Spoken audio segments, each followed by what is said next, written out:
Қайырлы күн қыздар, бүгін сіздерге осындай өте дәмді болып шығатын жұп-жұмсақ булочкидің рецептісімен бөлісемін.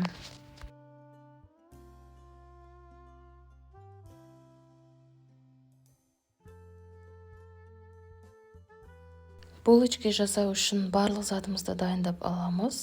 Барлығы бізде жылы болу керек. Ең бірінші сүтті, дрожжды, қантты салып, жақсылап араластырып аламыз.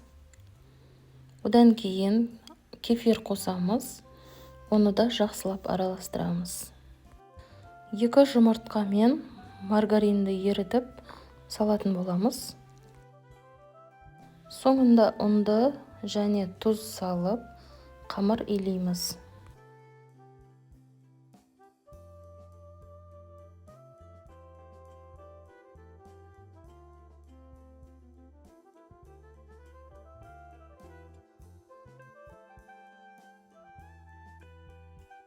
Қамыр осылай әдемі болып иленіп шықты.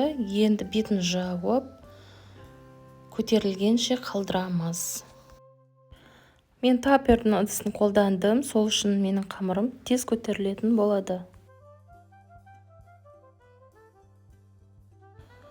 Мінекей видеода көргендеріңіздей, менің қамырым қалай көтеріліп шыққанын көріп тұрсыздар. Осылай қамыр ашыған соң қамырды алып, булочки жасаймыз.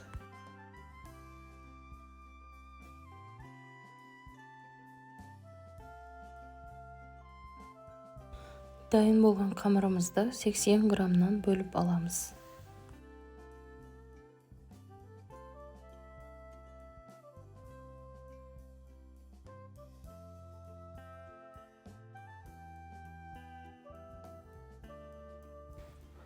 Енді қамырды осылай жайып аламыз. Арасына вареный сгущенка саламыз. Және пышақпен кесіп, видеода көрсеткендей булочкиді түйіп аласыздар.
Осылай барлығын түйіп алдық.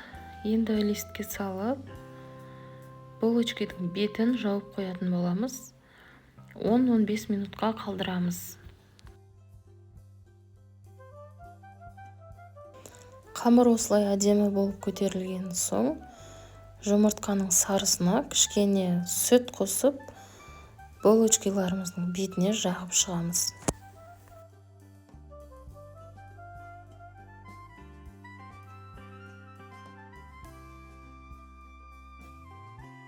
Алдын ала қызып тұрған 180 градус пешке салып, пісіріп аламыз.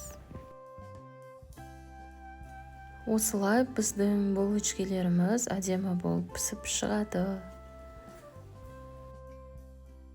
Жасап көруге кеңес беремін. Өте дәмді, жұмсақ болып шығады. Менің каналыма тіркеліп алыңыздар.